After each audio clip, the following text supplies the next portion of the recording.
song for the broken hearted.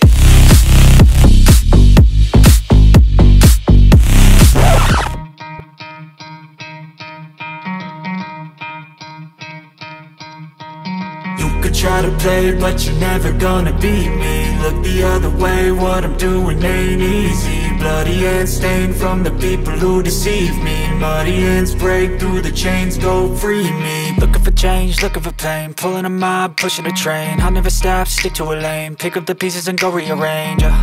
I'll be the best above all the rest, put me to the test and expect nothing less, you check as I'm chess, what's happening next, yeah. He got the venom, a tangible weapon, no coming in second. This life is a lesson, he got a new engine from pain, that's a blessing. New focus, no guessing, just bold and obsession. All in his possession, you got their attention. I'll leave an impression and take a redemption. Just kill, no discretion, your mind is a weapon. 11-11, it's time for progression, You could try to play, but you're never gonna beat me. Look the other way, what I'm doing ain't easy. Bloody hands stained from the people who deceive me. Muddy hands break through the chains, go free me. People like sheep. Mga riders, nandito po tayo sa Pila, Laguna. Ayan, sa Unimar, Pila Branch at sa Honda. May babalikan po tayo sa motorsiklo na hindi natin masyadong napapansin. Dahil sa dami nga po nang naglabas ng bagong motorsiklo ngayon. Kaya i-update natin siya ngayong March 8, 2025. Kung ano na nga pang status niya, may nabago ba sa kanya o may na-upgrade, at ang kanyang presyo siyempre. Kaya tara, punta tayo kung saan lagi sariwa ang motorsiklo. Dito po sa Unimar Pila. Located lang po itong Honda Pila dito po sa Purok 2, San Antonio, Pila, Laguna. Madali lang po siya hanapin, nasa National Road lang po siya. Ma'am, sir, Neymar morning. Neymar morning. Okay, ito po sa harap natin si Honda Airblade 160. Unahin na po natin yung kanyang updated na presyo. Dito po sa Honda Neymar Pila, ito po ang kanyang cash price as of March 8, 2025. Nasa 126,850 pesos po ang cash ng Airblade 160. Sa installment po, magdadaan tayo ng 14,900. Sa 12 months po, 12,392. Sa 24 months naman po, 7,475. At sa 36 months po ay nasa 5,903. Bali, rebated na po ito. Ito pa rin naman po mga riders yung unang labas ng 160 ng Airblade. Wala naman pong nabago sa kanya. Saka sa kulay, wala pong nadagdag. Bali, 3 kulay pa rin po ang available. Ito nga pong Candy Luster Red. Meron din po siyang Pearl Dark Ash Blue. At saka Matte Dim Gray. Isa sa katanungan ko po mga riders, bakit nga ba na-underestimate o na-underrated itong si Honda Airblade 160? Siguro sa opinion ko lang po isa lang po ang naiisip ko Malaki po kinalaman yung kanyang dimension. Kung mapapansin nyo nga po, medyo maliit ang kanyang size. Parang pang girl ang kanyang dating, di ba? Kung sana naging ka-size siya ng Click, yung version 3, medyo malapad, di ba? Pero wala namang problema sa kanyang body structure, yung design ng kanyang fairings. Maganda rin naman at futuristic na. At proportion naman yung kanyang mga body design. Hanggang dito sa kanyang rear. Kita nyo naman yung kanyang mga cut. Para talaga siyang robot na magta-transform na, diba? Sa kulay din. Ayan, maganda ang combination na ginamit. Red and gray. Nakadagdag pogi points po sa kanya. Konti lang yung kanyang decals. Maliit lang dito sa side profile niya. Yung kanyang displacement na 160. Bukod doon, wala na po. Ang gandang ginamit po nila, mga emblem na naka-chrome. Ang ganda nito, diba? Yan, AB stand for Airblade. At dito naman po sa likod, naka-emboss na siya na 3D na rin. At lalong mas naging premium ang kanyang looks dahil nga po puro emblem lang ang ginamit, wala ng decals. Pero syempre isa po pong factor yung kanyang presyo. Siguro kung magbababa pa to ng price, ay marami na rin pong mag-aabing nito. And then sa kanya naman pong lighting system, combined LED at bulb po siya. Dito po sa kanyang split type na headlight, ayan, LED po ang ginamit. Wala po siyang projector lang mga riders na. At ang maganda po sa kanya, yung shape ng kanyang DRL, parang sign ng thunder. Ayan, kulay white po na DRL, syempre LED po yan. And then sa turning signals po, gumamit po sila ng bulb. Okay lang naman kahit bulb dahil maganda yung pwesto niya, kitang-kita, mataas. Sa taillight naman po, pareho sila ng shape ng Honda Click 125 or 160. Ganon din po, bali combine po ng bulb at LED sa kanyang ilaw dito sa likuran. Siyempre sa stoplight, taillights niya ang naka-LED at bulb po sa kanyang turning signals. Isa po siguro sa isang upgrade na pwedeng gawin dito kay Airblade. Total medyo mahaba na po yung kanyang grab bar. Sana ginawa na siyang top box bracket, di ba? Total meron na siyang butas dito. Sana hinabahabaan pa ng konti, di ba? Para wala na tayong bibiling top box bracket. Then dito po sa kanyang upuan, panalo na rin dahil two-tone po siya, brown at black. Meron siyang double stitch na tahi dito sa gitna po. At yung kanya pong shape, ayan, tamang-tama lang din naman. Pero hindi siya ganun kalambot mga riders ha. Ayan, medyo malalim din naman po dito sa rider seat. Ayan, dito naman sa back rider seat natin, flat siya. At ang maganda ho rito, hindi masyadong malapad yung kanyang upuan. Kaya tamang-tama, pag hindi kalakihan yung sasakay, ay hindi masyadong buka. Check na natin yung kanyang underseat storage. Okay, dito para silang underseat storage po ng PCX, malaki rin siya. Ang maganda rito, meron siyang divider dito sa gitna, oh, para may pupwestuhan pa yung ilang mga importanteng documents natin, hindi hahalo o magugusot kung mapasama sa iba nating gamit. And then dito syempre, kasya niya ng full face helmet dahil nakahulma po yung kanyang upuan dito sa shell ng ating helmet. Yan po ang isa sa trademark ng mga Honda motorcycles. Malalaki po ang kanilang mga U-box. So magsukat po tayo ng isang helmet nila ha. Unahin na natin syempre itong kanilang giveaway. Ayan, medyo malaki din po ito mga riders. So para na rin siyang full face ang size. Ayan, di ba? Pasok na pasok. Ayun. Okay. Malaking bagay po ito, may division para organize yung gamit natin. At napansin ko na andito po yung kanyang charging port sa loob. Ayan, USB ready na po siya, nagsosolo lang. At meron pa po siya ritong ilaw para in case na gabi madilim, automatic po yung iilaw kapag nagbukas po tayo ng U-box. Pag naandito ang ating USB charging port, syempre hindi ka mag-cellphone habang nagdadrive, naandito lang siya habang nagcha-charging. Isa pa po, magadali siya ma-full charge. Kaya lang syempre sa mga kagaya natin, may mga iniintay na tawag, may importanteng sagutin, siguro mag-charge muna tayo bago tayo bumiyahe. And then maganda po yung pwesto ng kanyang battery dito sa gitna, linis niya oh.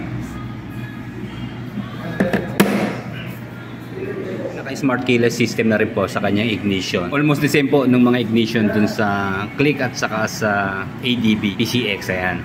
Ayan yung kanya pong knob. Meron po siyang backlight na kulay blue dyan sa palibot niyan. Nakabukod po yung buttons ng kanyang seat and fuel. Hindi pa po naka-activate ito eh. Hindi natin mabuksan. So dito pa rin po nakalagay syempre yung kanyang fuel tank. Alam nyo, maliit lang po ang kanyang fuel tank. Nasa 4.4 liters. Pero pagdating po sa fuel consumption, panalo po tayo. Maabot po ng 47.5 kilometers per 1 liter. Na-prove na sa pamamagitan po ng WMTC method. Saka sa experience po ng paggamit natin ng mga Honda motorcycles, talagang accurate po yung kanilang mga fuel consumption. Puro tipid, lalo na itong kanilang mga semi-automatic na motorsiklo. Ito po yung kanyang remote control. Meron siyang dalawang button. Ayan, yung kanya naman pong on and off. Magkasama na po yung kanyang answer back key or yung locator. Then meron din po siyang alarm. Then ito po yung kanyang emergency key. Dahil wala nga po siyang stick key or manual key, ito ang gagamitin natin in case po na nagka-problema tayo sa remote, nagloko ang baterya. Ito pong may cover na to, tinatanggal po yan para may activate natin ulit. Pipihitin lang natin, pero siyang octagon na size na emergency key. And then fully digital na rin po ang kanyang instrument panel. At ang maganda rito, hindi siya kalakihan, tamang-tama lang, square yung kanyang size. Siguro nasa 2x4 inches po ang kanyang sukat dito sa kanyang screen. Then kasama na rin po dito yung kanyang select and set na soft button. Sa switches and button naman po, high beam, low beam sign, horn, turning signals. Dito po sa kabila, ayan po ang kanyang idling stop at saka electric starter push button. Pinaka-automatic headlight on na po ito kapag nag-start engine po tayo kasi wala nang switch yung kanyang headlight at DRL. Wala po siyang hook dito sa gitna pero pwede natin lagyan ng utility hook. And then dito naman po sa kanyang footboard, although wala po siyang mating nakasama, okay lang dahil magaspang naman po siya, kakapit na sa ating sapatos. Wala po yung extension yung kanyang floorboard. And then sa kanya naman pong stock na muffler, medyo oblong ang kanyang sukat. Mahaba siya mga riders. Maganda po itong kanyang plastic na heat guard. Mataas. Kahit mapadikit tayo sa muffler, sasanggalan po itong heat guard niya. Kahit wala pong heat guard yung kanyang elbow, okay lang kasi nakatulog po itong kanyang radiator cover na sasangga sa ating paa. And then nasa 800 ml lang po ang kanyang engine oil capacity, 100 ml naman po sa kanyang gear oil capacity. And then dito po sa kanyang tire hugger sa loob, kadugsong na po yung repeller ng ating coolant. Yan, pag magre-refill po tayo, dito lang natin siya bubuksan. And then maganda, mahaba po yung kanyang tire hugger. Makakatulong po dito sa kanyang rear fender. Mahaba din naman po sa rear fender. At Dito naman po lamang ang air brake pagdating sa kanyang rear suspension, bali dual shock na po ang ginamit. And then adjustable pa po siya. Mas okay na po to kaysa sa beat at click na naka single sided shock lang. Yun lang dito po sa kanyang rear brake, naka-drum pa rin siya. Sana magkaroon ng upgrading, gawin na rin disto para mas safe ang ating pagmamaneho. Ang advantage naman po na naka-drum brake lang dito sa rear, less maintenance na siya. Wala na tayong iintindihing brake pad or brake fluid. Anyway, naka-single channel ABS naman po siya dito sa front brake na naka-single disc at single piston caliper. Then telescopic fork na front suspension. And then Chengshin tire po ang ginamit na naka-tubeless dito po sa front. Meron pong size na 90 by 80 by 14. Then pagdating po sa kanyang mag wheels, matte black na aluminum. Wala na pong kasamang decals kaya ang ganda niya tignan, malinis. And then 100 by 80 by 40 naman po ang size ng gulong dito sa rear. Sa kanya pong performance, malaki po ang naging improvement kasi dun po sa Honda Airblade 150, nasa 12 horsepower lang po siya. So dito po sa 160 Airblade, maabot na po siya ng 15 horsepower at 8,000 RPM and maximum torque of 14.6 Nm at 6,500 RPM. Sa manufacturer's claim, pagdating sa top speed, maabot po ito ng 117 km/h. Sa weight, tumitimbang po siya ng 114 kilos. Sa ground clearance, meron po siyang size na 142 mm. At sa seat height naman po, nasa 775 mm. 4-stroke, single cylinder, 4-valve, single overhead cam, liquid cooled sa cooling system, and then fuel injected po sa kanyang fuel supply system. 160cc displacement at naka-enhanced Smart Power Plus na po sa kanyang engine. Wala na rin siyang kickstart. Meron pong kill switch sensor dito po sa kanyang side stand. Stand natin mga riders, maganda po ang kanyang pagkakatagilid. So siguro maganda sukatin natin ha. Kasi tayo po ay 5'8", kung ito po ay 775 mm na seat height, medyo mataas po yan. Pero yun lang ang pinagtataka ko ha. Abot na abot naman natin no. Kahit 142 mm po ang kanyang ground clearance, saktuhan lang sa atin. So sa mga natataasan pa po, siguro palit lang tayo ng upuan at hindi naman maganda kung tatabasan natin ng foam itong kanyang stock. Tabi na lang natin itong stock, guro upuan na lang ang ating paltan. Mahaba naman po yung kanyang floorboard. Yun lang sana nagkaroon na ng ano rito, di ba, extension. Pero hindi, ito po talaga ang forma niya. Mas maganda naman yung forma niya, di ba? Medyo mababa pati dito sa harapan kaya hindi tayo ipit. Kahit wala siyang pocket, okay lang. At malaki naman po yung kanyang U-box. Okay, yan po yung ating paa. Malaki po ang allowance.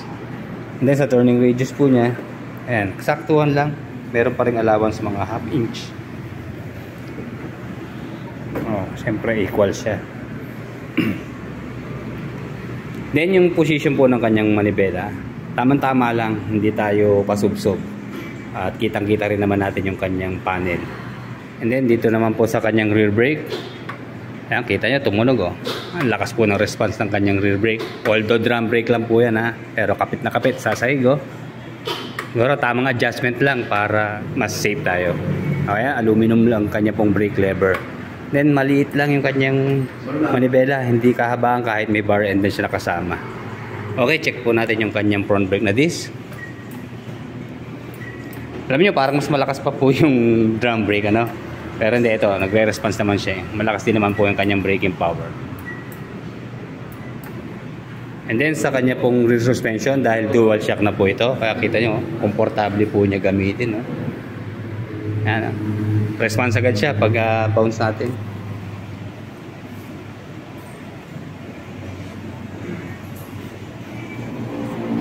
Kaya no problem kung biglaan tayong mapalubak o mapadaan sa humps na hindi kita, hindi tayo mabibigla.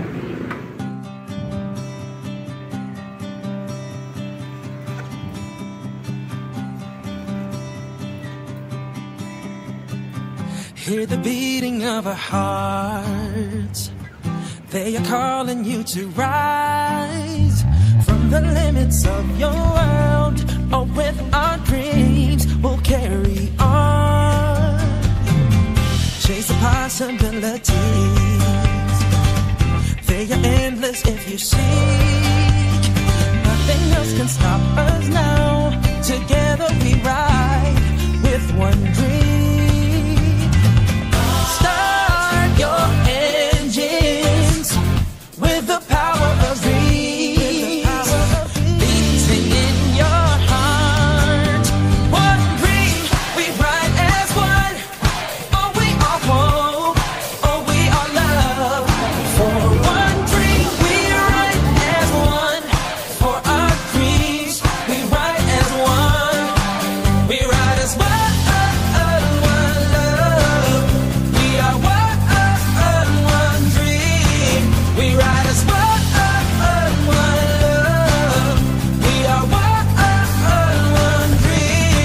kung airblade pa rin po ang inyong hanap, available po dito sa Honda Neymar Pila. Message lang po kayo sa kanilang Facebook account na Honda Neymar Pila. Then pwede rin po kayo tumawag or mag-text dyan sa telephone number na nasa screen para sa inyong makakaragdagan po katanungan. Okay, hanggang dito na lang mga riders. Like, comment, and subscribe sa ating channel. Salamat po. Together we'll ride for our dreams.